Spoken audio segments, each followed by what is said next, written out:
From the Houthi perspective, none of that requires imagination. They don't need to guess motives. In fact, they pegged it quite clearly. They do not need to wait for bases to be built. Intent plus proximity is enough.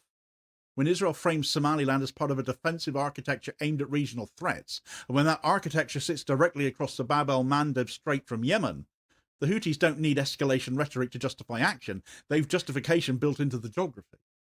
What the Houthis have gained here is not territorial firepower, they've gained narrative alignment. Their claim that Yemen is being folded into a wider confrontation has just been validated by the behaviour of everyone else around them.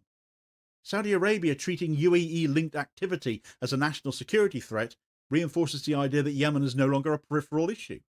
Israel defending Somaliland on security grounds confirms that Red Sea positioning is no longer theoretical. These are not Houthi talking points.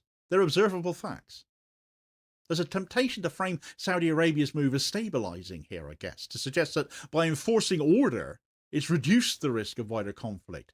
But that doesn't quite wash. What Saudi Arabia has done is compress the system. It's removed one layer of indirection and forced all remaining pressure into fewer channels.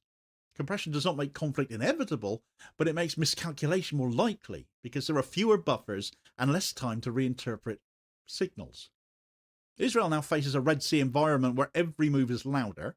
Yemen is sealed by Saudi enforcement. The UAE will not provide cover when Saudi red lines are crossed. Somaliland is exposed by Israel's own framing.